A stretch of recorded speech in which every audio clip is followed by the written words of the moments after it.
po, so ngayon punta naman po tayo dito pa sa isang tinamaan. Ano po, tinamaan noong ibinato ni PBBM na salita na wala namang pinapatamaan. Sila yung sumalo. So ngayon ito, pakinggan po natin. Yes. Handa na siya sa pangalawang yugto ng kanyang buhay na magsilbi sa tao. Aha. Yan si Ipe. Effective sa tao, effective sa Senado. Numero, 58 sa balota. Philip Ipe Salvador!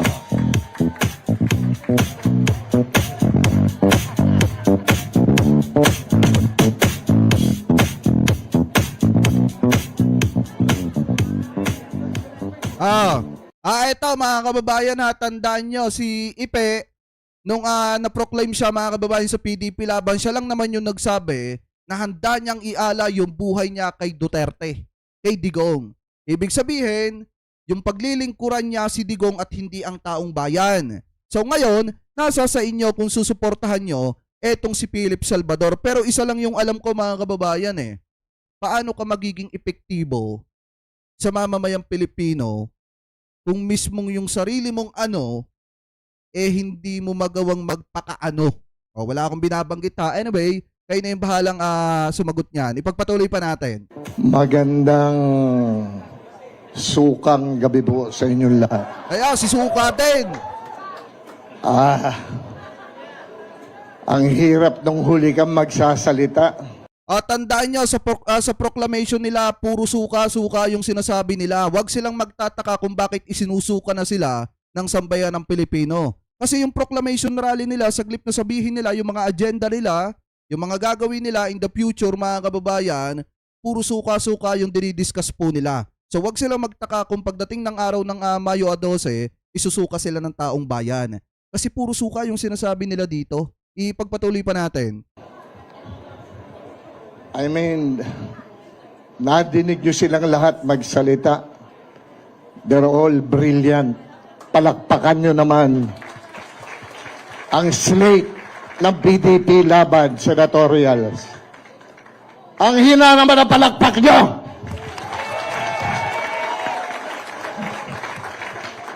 Ayan, para matanggal yung kaba ko.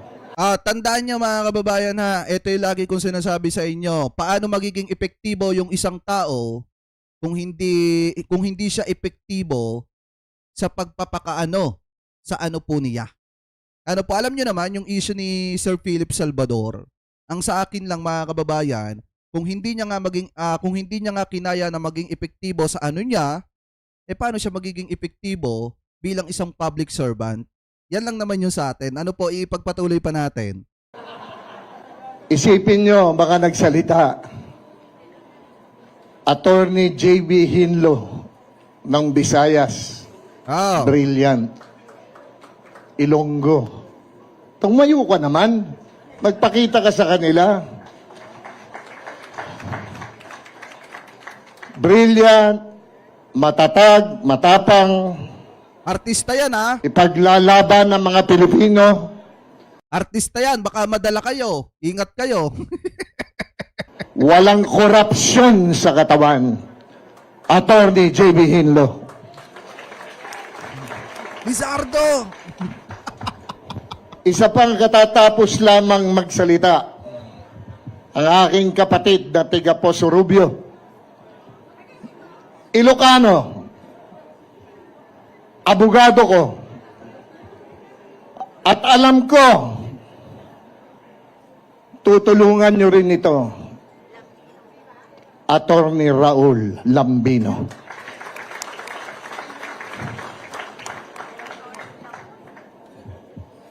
Ang isa pang abogado, ang pinakabata sa aming grupo, Attorney Jimmy Bondok. Nasaan ka? At siyempre, ang maisog. Ang makikipaglaban ng husto. Attorney Vic Rodriguez. Tatandaan ka namin, Vic Rodriguez, hindi ka mananalo ngayon. Kasi mga kababayan, galit na ang sambayan ng Pilipino. So titingnan natin mga kababayan kung iboboto ba etong si Vic Rodriguez. Kasi kung titingnan natin, etong si Vic Rodriguez, siya lang naman yung nagsabi na matindi yung korupsyon sa gobyerno ni PBBM. Sa loob lamang ng 3 buwan. Kasi 3 buwan lang ata siya nanatili sa gobyerno ni PBBM mga kababayan. At take note, hindi po siya nag-resign. Pinatalsik po yan. Binigyan lang ng magandang exit. Dahil nga, lumalabas na yung kanyang pangalan, di umano, sangkot dun sa sugar fiasco. So tandaan nyo po yan. At siya rin naman yung may ayaw na isa publiko yung salin ng mga politiko. Isa pa ang abogado. Napakagaling na congressman. Si Marco Idolo ko. Leta! Kung saan nga pumunta yan, sinusundan ko. Si Kamatis! Kasi nakikita ko yung puso niya. Yung puso niya, nakikita mo, nararamdaman mo. Sana all. May senso. Ginagawa lang niya ang tama. Napakagaling na congressman at alam kong magiging mas magaling na senador, Rodante Marcoleta. Hindi, magaling naman nga talaga. Magaling naman nga talaga si Congressman Rodante Marcoleta, sa totoo lang. Kasi na-predict niya na 20 pesos yung isang piraso ng kamatis kahit hindi.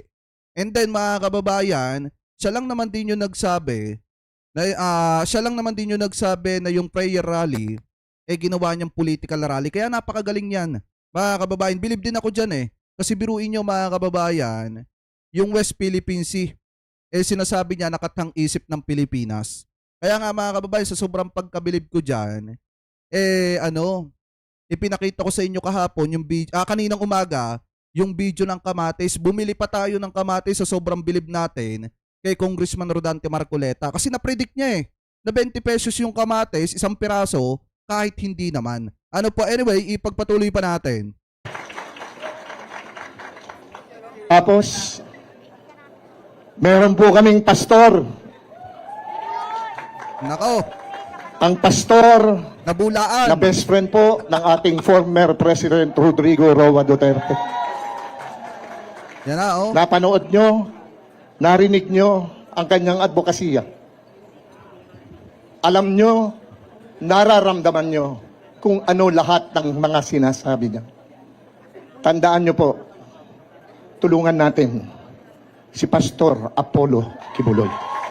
Pag mga ganyan na mga kababayan ng galawan ni Philip Salvador, tandaan nyo, gagamitin na niyan yung pagiging artista niya. Pag pumupungay-pungay na yung mata, may nangingilid na yung luha mga kababayan, dadaanin na tayo sa pag-acting niyan. Ano naman ang gagawin ng mga yan sa Senado? Ako nagtatanong lang naman, paano kaya pag nakumpleto yan mga kababayan, si Philip Salvador at saka itong si Robin Padilla nagsama sa Senado? Anong gagawin nyo sa Senado? Gagawa kayo ng pelikula? Diba mga kababayan? Kaya nga kung titingnan nyo, matuto na tayo sa nangyari sa pagsuporta kay Robin Padilla na hanggang ngayon, hindi pa nagagawa yung ipinangako sa sambayan ng Pilipino. Eto, Mr. Epektibo, pero hindi naman kaya magpaka-epektibo sa kanyang ano. Ano po, ipagpatuloy pa natin. Dumako naman po tayo Yan sa na. dalawang magigiting na senador na re-electionist natin ngayon. Itagaan nyo sa bato ang kamay niya kung nagkaroon man ng bahid ng dugo noon.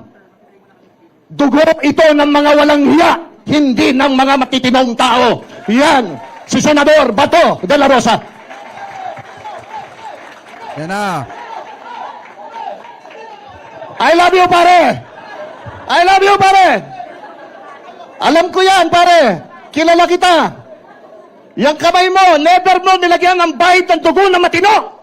Ala naman. Bahid ng dugo ng mga walang hiya. Yan ang ginawa ng kamay mo. Kaya dapat, ibalik ka sa Senado.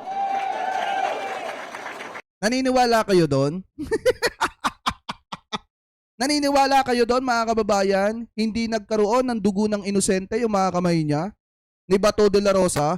O kung wala palang dugo ng inosente yan, at kung lahat ng dugo na napupunta sa kamay ni Bato de la Rosa ay dugo ng masasama, bakit hindi niya kayang humarap sa kamera? Bakit hindi niya ipaliwanag na yung kanya mga pinunterya nung panahon na siya pa ang PNP chief, mga kababayan, hanggang sa naging senador siya, yung mga kriminal at mga masasamang tao. Kung talagang yun yung pinunterya nila, bakit hindi niya kayang humarap sa kamera at ipaliwanag yan? 'Di ba kung talagang inosente siya at wala siyang kasalanan? Kaso hindi niya kayang humarap, bakit? Nagtatago siya sa saya ng Senado. Kaya nga hindi na yan pwedeng mailuklok kasi gagamitin lang ulit niyan ang Senado para hindi panagutan at hindi sagutin yung mga katanungan sa kanya at mga ibinabato sa kanyang issue, mga kababayan. Kasi ako talaga, kaya sinasabi ko sa inyo na wag iboto yan kasi gusto kong makita yan, gusto nating makita yan na iniimbitahan at iniimbestigahan sa Kamara. Ano po, so ngayon ipagpatuloy pa natin. Ano ang numero nila? Jimmy Bondoc, number 10. Bato de la Rosa, 22. Rodante Kaya sabi dito, ayan, wala ba yung 3 years old na napatay? Yun na nga, di ba mismong naitanong sa kanya yun ni Karen Davila ata, pakitama na lamang po ko kung ako po ay mali. Naitanong sa kanya yan, yung about dun sa di ba napamura pa nga daw siya, and then kinlaro niya doon pero huli na. So ngayon, kung titingnan nyo mga kababayan, yung 3-year-old na bata, inosente po yun. Yung napagkamalan, mga kababayan, sa panahon ng pamumuno po niya, inosente po yun, mga kababayan. So ngayon, kung titingnan po natin, since may mga inosenteng binawian ng buhay, hindi ba nabahidan ng dugo ng mga inosente yung kamay niya? Nabahidan. Kaya wag nilang sabihin na hindi po nabahidan yon.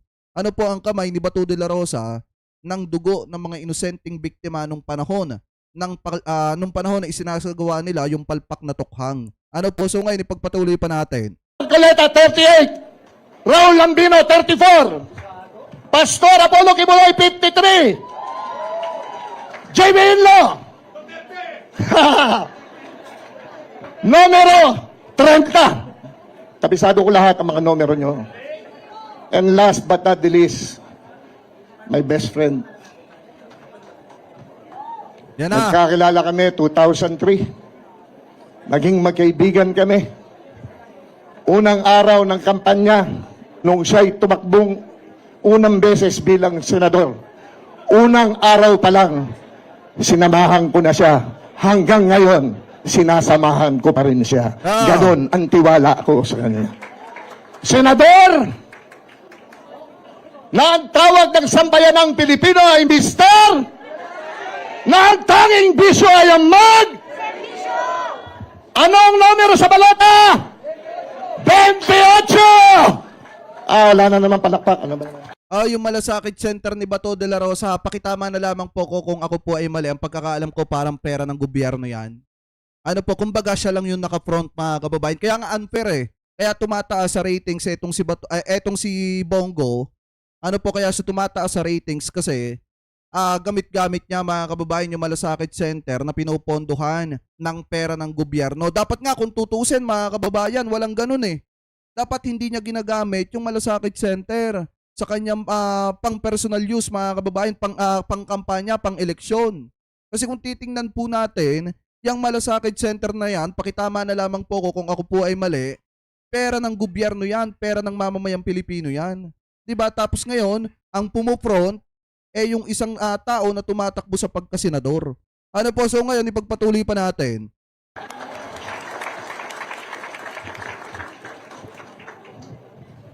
Sino pa ba?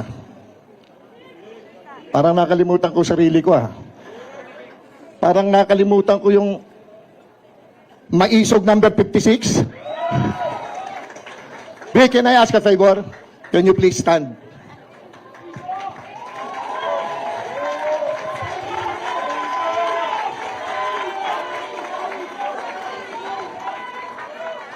Now, Jimmy Bondoc, can you please stand? Galing talaga ni Ipe. Ilonggo, tayo ka, pakita ka sa kanila. J.B. Hinlo. Taga Poso Rubio. Wait lang, basahin natin yung comment ng isang netizen. Sabi ni Ma'am Maria P. Pasilok, totoo yan. Sinasabi mo, idol, kaya mataas sa survey, galing ako sa hospital ng malasakit. Nakakabit kay Bongo. Kaya nga po nakakabit sa kanya. siya yung nagpo-front mga kababayan nung Malasakit Center. Kaya alam ng taong bayan na nakikita ng mamamayang Pilipino na eto pala naka-front sa Malasakit Center. Suportahan natin yan kasi nakakatulong yung Malasakit Center. Pero hindi alam ng iba sa mga kababayang Pilipino po natin na pera ng taong bayan yon, pera ng gobyerno yon, mga kababayan, yung ginagamit doon. Nagkataon lang na sa kanya naka-front yon, siya ang naka-front doon. Kaya nga mga kababayan, tumataas yung survey niya dahil doon sa Malasakit Center. Kasi kala ng taong bayan sariling pera ni Bongo yung pinaiikot doon. Hindi po, pera ng gobyerno yon, pera ng mamamayang Pilipino yon. Siya lang yung gumagamit at nagpo-front. Ano po, for personal purposes, di umano. So ngayon, ipagpatuloy pa natin. Tayo ka please. Raul Ambino. Ang aking idolo, ang aking kaibigan, ang aking sinusundan. Nako po. Congressman, soon to be Senator Rodante Marcoleta. At ako, pari ko! Asa si pari ba to? Ngayon, ang ipapakiusap ko, Senator Bongo, kaway ka lang sa mga tao. Ayan po ang slate namin. Kanina pa ako nakikinig. Ang pinag-uusapan yung tungkol sa suka. Nako! As a matter of fact po, kagabi nag-uusap kami mag-asawa, bakit ganun? Bakit ganun silang kabastos? Sabi ko, kaya nga ang sinamahan kong slate, yung walang bastos, yung mga taong magseserbisyo ng totoo sa mga Pilipino. Ang PDP Laban Slate. Mahirap po itong pinasok ko. Mahirap Alam niyo po, talaga. nagawa ko na po lahat sa buhay ko eh. Bilang artista, nagawa ko na po lahat yung gaganda pang bagay. Nanalo ako 27 beses Best Actor. Naging box office king ako. Best actor pala to mga kababayan. Kaya pala ganito katindi yung kanyang mga drama dito. So tandaan nyo walang binanggit silang iba dito. Yung mga plataforma nila hindi natin nakita.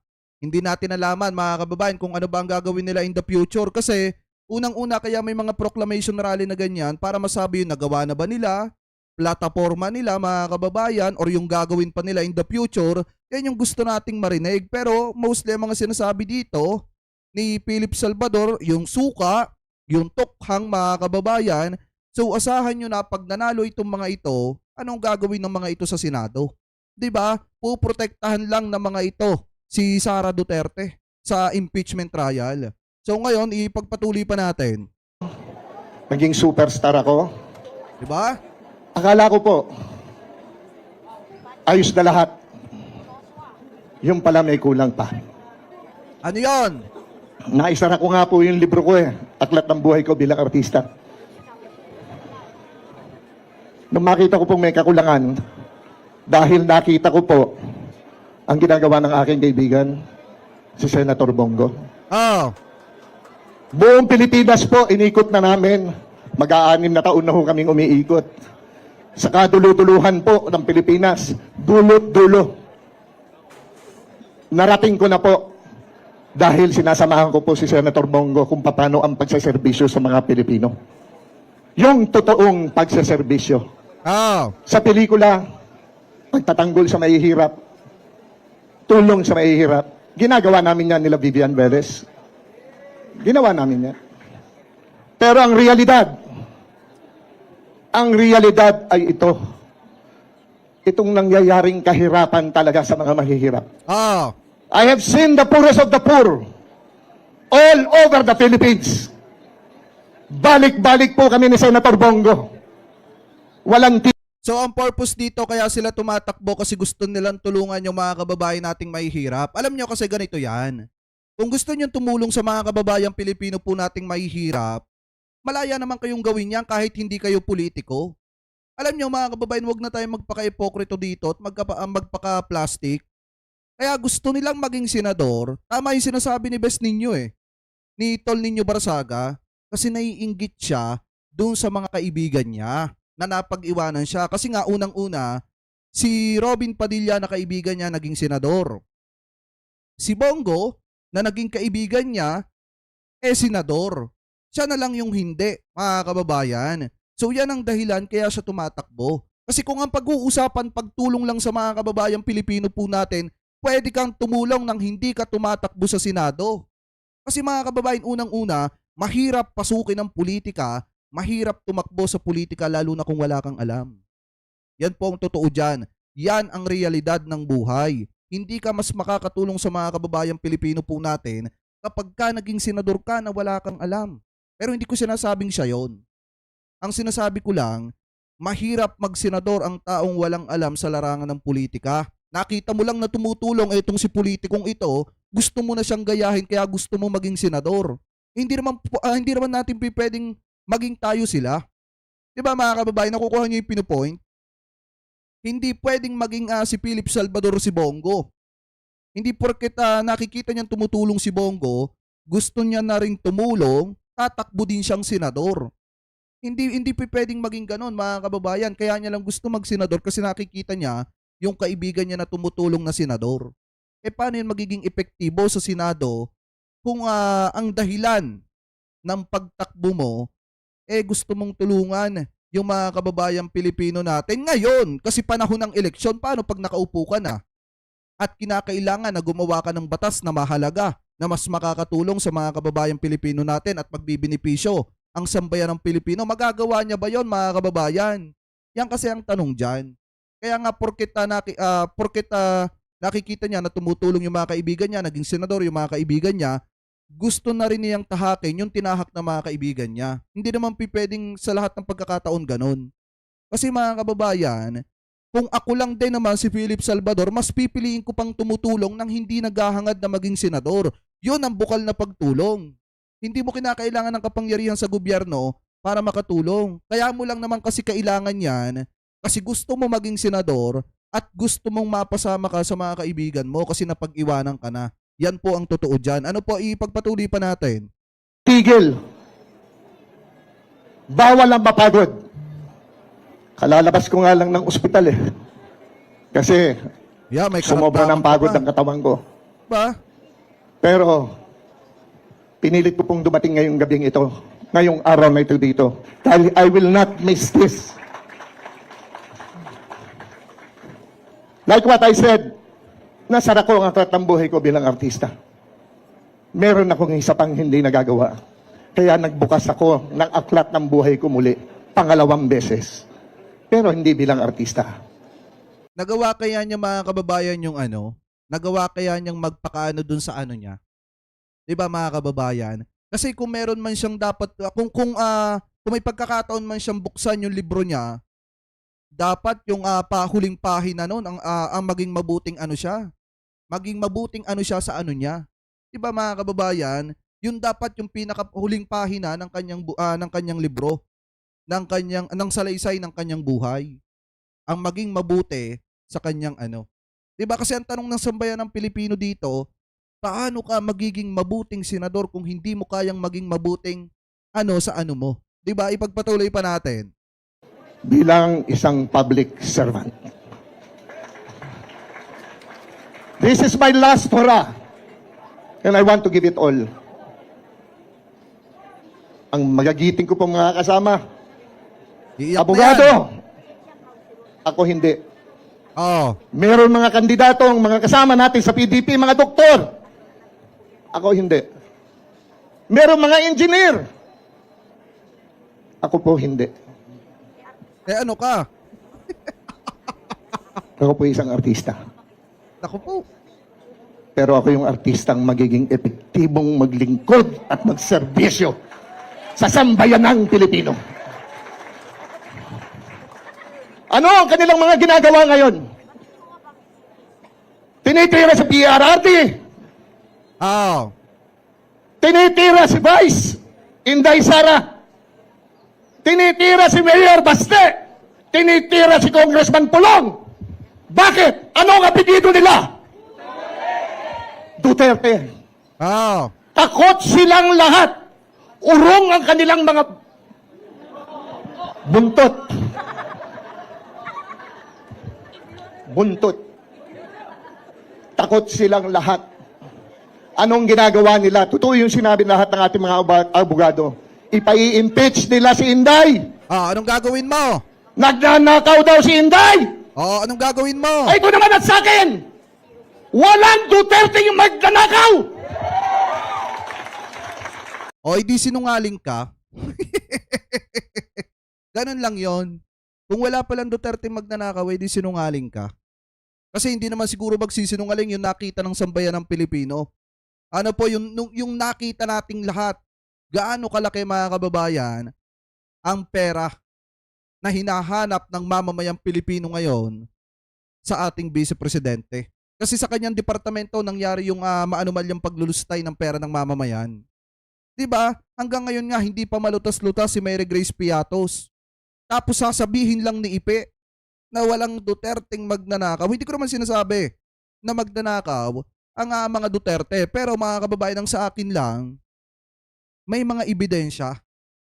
May mga lumalabas na ebidensya na mismong ang sambayan ng Pilipino ang saksi. Maluloko mo ba yon? Di ba maluloko mo ba ang taong bayan na mismong lahat ng mga kababayang Pilipino po natin kita kung gaano kalaki yung perang nawawala? Tapos sasabihin mo na walang ganyan na magnanakaw. Di ba ipagpatuloy pa natin? Kung haharap silang lahat sa salamin, alam nila sasabog yun, kaya ayaw nilang lahat humarap sa salamin. Alam nila kung sino ang mga magnanakaw at alam nilang sila yun. Bakit ganito nangyayari sa atin? Salamat.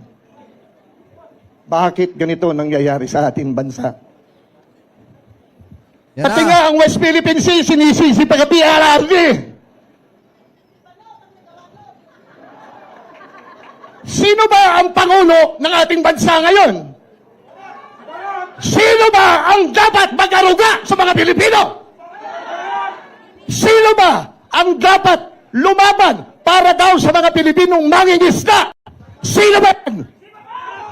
Bakit isinisisi kay former President Rodrigo Roa Duterte? Mali ito mga kababayan. Mali yung sinasabi ni Philip Salvador dito. Ang gusto niya mangyari, si PBBM lang, mag-isa ang gumawa ng lahat para protektahan ang West Philippine Sea. At wag isisi kay Duterte yung kapalpakan niya noon sa West Philippine Sea. Diba mga kababayan, maling-mali yan. Paano pag senador ka na, hindi mo tutulungan ang gobyerno ni PBBM para ipaglaban ang West Philippine Sea? Diba? Kita niyo mga kababayan, ngayon pa lang nakikita na natin yung kulay. Ang gusto niyang mangyari, sinasabi niya dito, total naman, ikaw ang presidente. Ikaw ang dapat nag-aaruga sa mamamayang Pilipino. Ikaw lang dapat ang pumuprotekta sa West Philippine Sea. Anong gagawin mo pag naging senador ka na? Pag binobomba ng water cannon, yung mga sundalo natin sa West Philippine Sea, anong gagawin mo doon? Kameme ka din o comment ka din gaya ng boss mo? Diba mga kababayan, yan yung mga dahilan kung bakit hindi siya pwedeng iboto. Kasi unang-una, wala kayong malasakit at pagmamahal sa mga teritoryo ng Pilipinas. Diba? Kita nyo, bukod tangi na sa kanilang slate, yan ang mga pinagsasasabi nila. Yung isa, sinasabi, wala namang West Philippine Sea, gawa-gawa lang ng sambayan ng Pilipino, ng Pilipinas. Ito naman sinasabi na ikaw ang presidente, ikaw dapat na nag-aaruga sa sambayan ng Pilipino at pumuprotekta sa teritoryo natin. Uulitin ko, tao lang si PBBM, kailangan niya ng tulong ng mga politiko na iniluklok ng sambayan ng Pilipino. Hindi pwedeng manalo ang isang bansa kung isa lang yung nakikipaglaban. Tandaan nyo yan mga kababayan, kung isa lang yung pumuprotekta. Kaya nga tayo nagluluklok ng senador para may katulong ang presidente sa mga gusto niyang gawin kung paano pangangalagaan ng sambayan ng Pilipino at kung paano poprotektahan yung ating mga teritoryo. Ano magiging silbi mo? Kung ang gusto mong mangyari ay iasa lang sa presidente lahat, di wala siyang magiging silbi. Diba? So ngayon ipagpatuloy pa natin. Bakit? At saka mga kababayan, take note ha. Eto, take note. Hindi po sa gobyerno or hindi sa Malacanang galing yung balita dati about sa gentleman's agreement. Hindi po ang Pilipinas ang nagsabi nun. Ang nagsabi nun mismo mga kababayan, walang iba kung hindi ang China. Sila po mismo ang nagsabi na merong gentleman's agreement sa pagitan ng Duterte administration at saka ng bansang China. Sa kanila nang galing yon, hindi mismo sa Malacanang. Kaya wag nilang isisi kay PBBM kung bakit sinisisi ng sambayan ng Pilipino si Digong. Kasi hindi naman masisisi si Digong about sa West Philippine Sea kung hindi lumabas yung balita ng gentleman's agreement na mismong nanggaling sa China. Di ba mga kababayan? So ngayon, ipagpatuloy pa natin.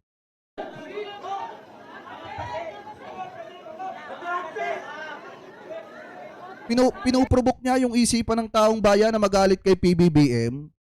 Tapos pinuprobok niya na parang ang dating si PBBM yung nagpapahamak sa West Philippine Sea. Eh si PBBM nga yung bukod tanging pumoprotekta dyan at yung ating mga Philippine Coast Guard. Diba, ipagpatuloy pa natin. Kayo pong lahat, alam niyo kung anong mga tunay na nangyayari. Ngayon, dito sa atin. Talaga. Sabi nila, bakit tatakbong Senador Yang Philip Salvador na yan? Oo. Ano bang alam niyan? Babaero lang yan. Sabi nila. Sabi ko, noon yun. Proud ka pa. Proud ka pa talaga. Noon yun. Noong kabataan ko, inaamin ko. Pinagdaanan ng buhay ko yan eh.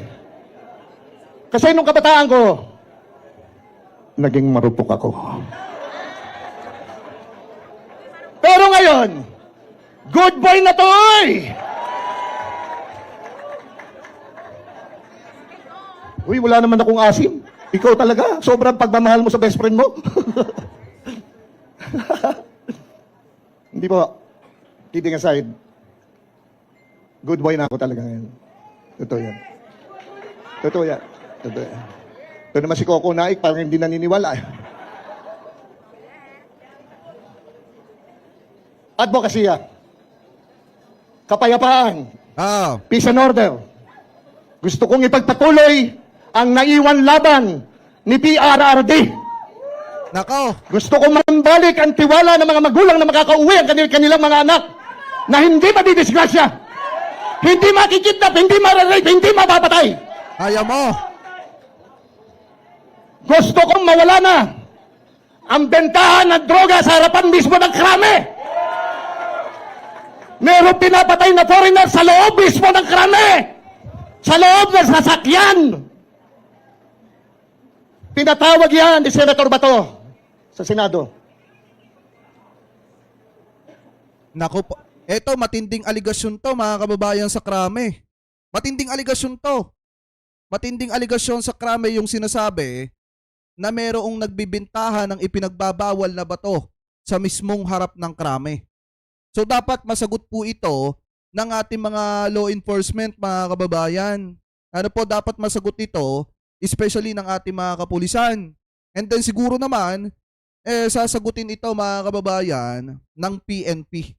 Ano po kasi, mga kababayan, tsaka ng Armed Forces of the Philippines. Kasi yung sinasabi niya dito, ang paglaganap ng ipinagbabawal na bato, nagkakaroon ng bentahan sa harap ng krame. So ibig sabihin, matinding aligasyon po yan na dapat sagutin ng PNP at saka po ng Armed Forces of the Philippines. Ano po kasi, mga kababayan, ang PNP nga hirap na hirap ng kumuha ng tiwala ng sambayan ng Pilipino. Tapos may magsasalita lang na ganito na napapanood ng marami sa mga kababayang Pilipino po natin na ang dating hinahayaan lang ng PNP at saka po ng Armed Forces of the Philippines, mga kababayan, yung bintahan ng ipinagbabawal na bato sa harap ng krame. Diba, mga kababayan? So dapat masagot po nila yan kasi matinding aligasyon to. Tama ka doon. Advokasya. Trabaho para sa mga Pilipino. Tama mga sinabi nyo, JB. Hindi ayuda ng mga magulang umaasa lamang sa ayuda. Paano pang magsisipag mag-aral yung mga yan? Walang tamad na Pilipino.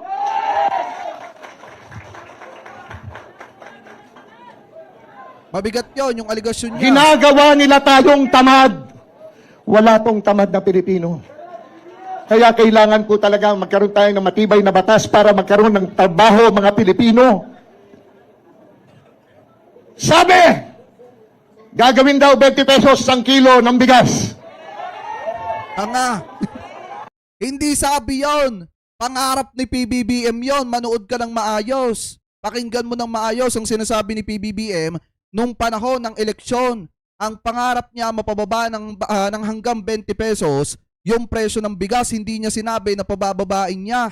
Gagawin niya. Ang sabi niya, ang pangarap niya, wala namang masama mangarap. Magkaiba kasi mga kababayan yung sinabit pangako kaysa dun sa nangarap. Eh paano nga mangyayari na magagawang 20 pesos yung bigas? Kung mismong yung mga kasama niya, mga kababayan, ni PBBM katulad ng vice-presidente, eh hindi naman nakikipagtulungan sa presidente.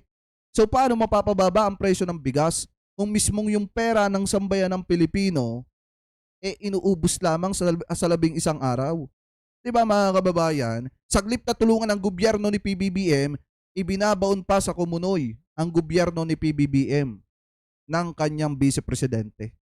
Paano mapapababa ang presyo ng bigas? So ngayon, ipagpatuloy pa natin. Nakabili na ba kayo ng 20 pesos? Sabi ni Sir, isang cup na kanin, 20 pesos. Ayun. Tama ka doon. Tama ka doon. Tapos tinatawag kaming utusan lang na bumili ng suka. Talaga naman. Senator Bato de la Rosa, Senator Bongo, bumibili ng suka. Inuutusan silang bumili ng suka. Ikaw yon. Ikaw yung inuutusan bumili ng suka. Ikaw yon. Kasi ikaw na rin ang nagsabi, hindi ka abogado, hindi ka doktor, hindi ka engineer. Hindi ka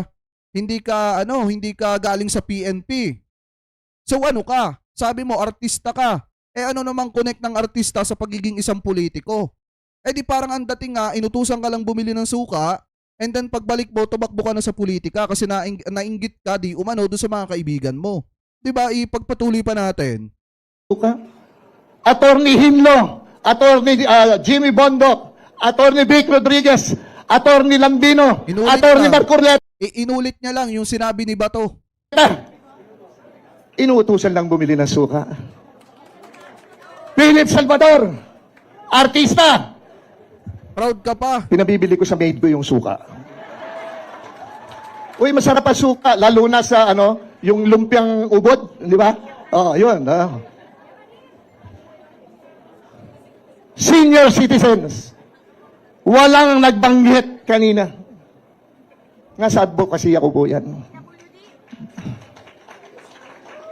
Lahat ng napuntahan namin ni Senator Bongo, yung mga senior citizens lumalapit sa akin, tatakbo ka raw. Kung tatakbo ka, huwag mo naman kami pabayaan.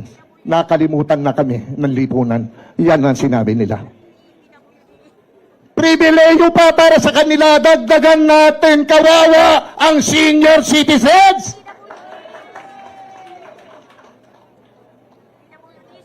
My heart goes to them. Pero mga kababayan, ewan ko, pakitama na lamang po ako kung ako po ay mali. Kasi yung aking lola, senior citizen yon. Dati kasi, panahon nata ng Duterte administration, mga kababayan, parang 3,000 lang ata yung yung natatanggap niya, mga kababayan. Ngayon, ang pagkakaalam ko parang naging 6,000 na. Sabi ko pa nga, mga kababayan, doon sa lola ko, hayaan mo la, pagdating ng araw magiging 10K na yan. Kasi baka may mga senador na magpataas pa niyan, mga kababayan. Kasi kung titingnan nyo, nung panahon ni Digong parang 3K lang ata yung natatanggap nila. Tapos mga kababayan, ang maganda lang, sa mga senior ngayon, may 20% sila. Kapag bumibili sila, like sa mall, mga kababayan, or kumakain sila sa mga fast food, meron silang 20%. So ngayon, kung titingnan nyo, mga kababayan, sa panahon ni PBBM, ang pagkakaalam ko parang naging 6,000 na ata yung nakukuha nilang pera. Hindi katulad nung panahon ni Digong na 3K, mga kababayan, at pahirapan pa na tumaas. Pero ngayon, 6,000 na ata. Pakitama na lamang po ako. So ngayon, ipagpatuloy pa natin. Then, alam nyo, pagka luwapit na sa inyo, gaganunin ka, tapos, tulungan mo kami. Suntok po sa puso ko yan.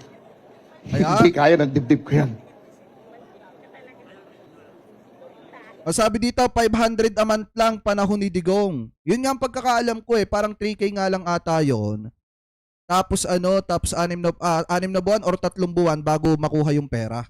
Pero ang pagkakaalam ko ngayon parang 6K na kasi yung sa lola ko, 6,000 na yung nakukuha niya sa kanyang senior. So yun ang pagkakaalam ko. Anyway, pagpatuloy pa natin. Ngayon po, pwede ho ba ako magtanong sa inyo? Sana yung galing lang sa puso nyo ang inyong sagot. Yan. Mahal nyo ba tutulungan nyo si Jimmy Bondok? Mahal nyo ba tutulungan nyo si JV Hinlo? Mahal nyo ba tutulungan nyo si Vic Rodriguez? Mahal nyo ba tutulungan nyo si Raul Lambino? Mahal nyo ba tutulungan nyo ang aking idolo, Rodante Marcoleta? Mahal nyo ba si Pastor Apollo Kibuloy? Nako, hindi! Bato de la Rosa! Mr. Malasakit Bongo! Robin Padilla! Aba, hina. Hindi ako papayag niya. Senador Robin Padilla! Mahina! Mahal niyo ba ang pinakamahal nating presidente ng Pilipinas, Rodrigo Roa Duterte?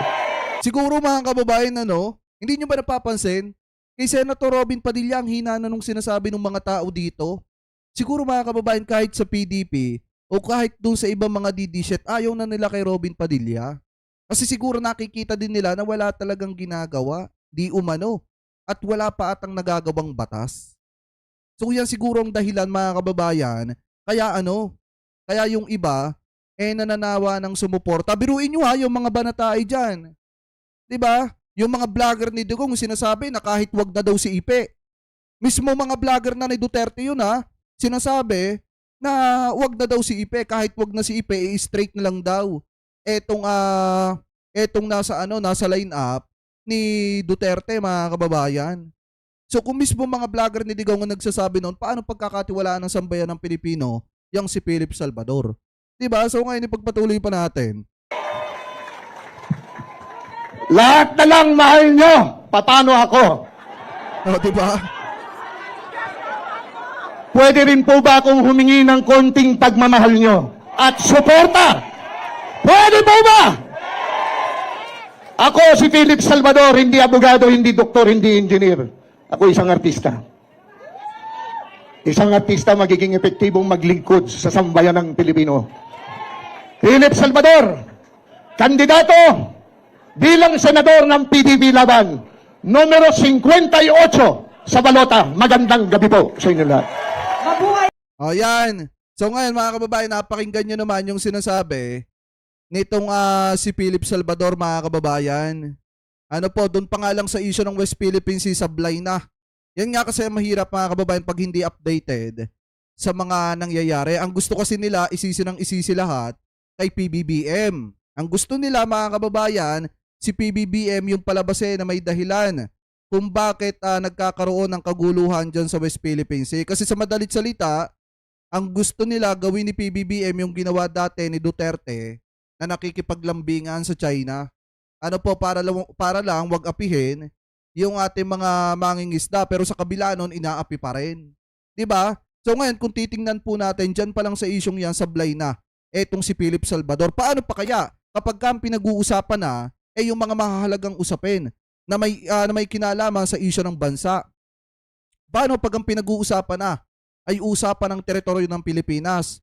So tahimik lang etong si Philip Salvador kasi walang alam sa issue. Kaya nga mga kababayan, mahirap magluklok ng taong walang karanasan pagdating po sa politika, na kaya lang ginugustong tumakbo kasi naiinggit sa mga kasamahan at nakikita yung ginagawa ng mga kasamahan. Pero kayo pa rin na masusunod kung dapat bang suportahan etong sina Philip Salvador. Mga kababayan, nasa sa inyo pa rin yung bola kung susuportahan nyo siya or hindi.